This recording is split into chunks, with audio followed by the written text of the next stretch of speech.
Γεια σας, πιάσανε τα κρύα, έβαλα και τη σακετούλα μου και είμαι έτοιμη για ένα ακόμη πείραμα. Μου στείλατε 2 προτάσεις για βίντεο, να κάνω το eyeliner με το κουτάλι και είναι αυτό που θα κάνουμε σήμερα και την τεχνική baking. Σκοπεύω να κάνω και την τεχνική baking, απλά ψάχνω λίγο τα προϊόντα που θα χρησιμοποιήσω. Έχει κυκλοφορήσει χρόνια τώρα στο ίντερνετ, εγώ το έχω συναντήσει σίγουρα 4-5 χρόνια. Διαφορετικοί τρόποι για να εφαρμόσεις το eyeliner. Ένας από αυτούς που σκοπεύω και αυτό να το κάνω βίντεο, να δω αν λειτουργεί, είναι με το sellotape.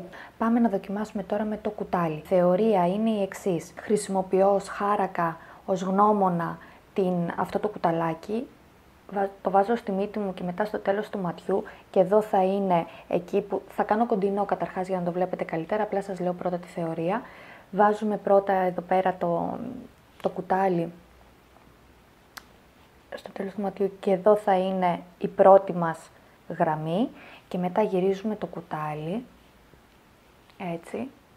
Πολλοί λένε ότι βοηθάει αυτούς που ξεκινάνε να κάνουν γραμμή με eyeliner, οπότε λογικά δεν πρέπει να είναι τόσο δύσκολο για να το λένε, για να το προτείνουν σε ανθρώπους που ξεκινάνε τώρα το μακιγιάζ.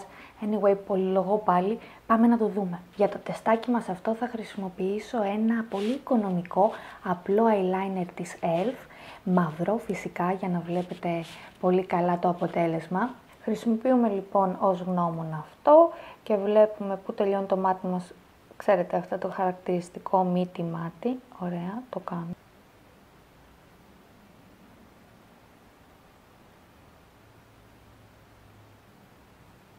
Ομολογώ ότι αυτό βοηθάει γενικά να το κάνεις για να βρίσκεις τη σωστή γωνία. Είναι πολύ εύκολο να φτιάξουμε ένα τέλειο μάτι από τη μία πλευρά και μετά από το άλλο μάτι να μην μπορούμε να βρούμε τις αναλογίες. Είναι πολύ συνήθες πρόβλημα και λάθος. Στο ένα μάτι να έχεις φτιάξει τη γωνία έτσι και στο άλλο μάτι τη γωνία να είναι πιο πάνω ή πιο κάτω. Και φυσικά αυτό δεν κολακεύει καθόλου. Οπότε αυτό ως πρώτο βήμα το βλέπω πάρα πολύ βοηθητικό. Και τώρα πάμε να κάνουμε το δύσκολο κομμάτι, αυτό με το κουτάλι. Λοιπόν, υποτίθεται, ενώνεις αυτό εδώ λέει. Χριστός και Παναγία Γλυά. Okay.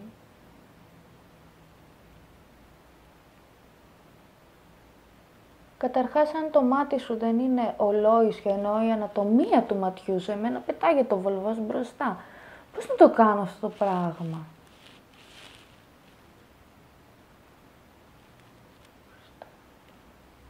Παιδιά, δύσκολο είναι. Είναι δύσκολο γιατί το μάτι μου δεν βοηθάει.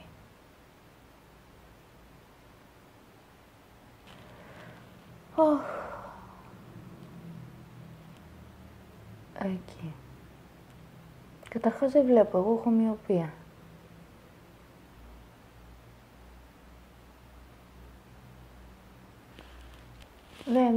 Παιδιά, αν είσαι γουρλωμάτα σαν εμένα, από ό,τι είδατε παίζει πολύ ρόλο η ανατομία του ματιού για αυτή την τεχνική εφαρμογής eyeliner. Στο δικό μου το μάτι δεν κάθισε καθόλου καλά. Βασικά, αν ξοδέψω 20 λεπτά στο ένα μάτι για όλες τις λεπτομέρειες, θα δουλέψει, αλλά φυσικά ποιος έχει τόσο χρόνο. Συνεχίστε να μου στέλνετε τις προτάσεις σας, τις ιδέες σας για να δοκιμάσω διάφορα προϊόντα, αντικείμενα, τεχνικές που έχουν να κάνουν με την ομορφιά. Σας αγαπώ, να περνάτε πολύ πολύ καλά.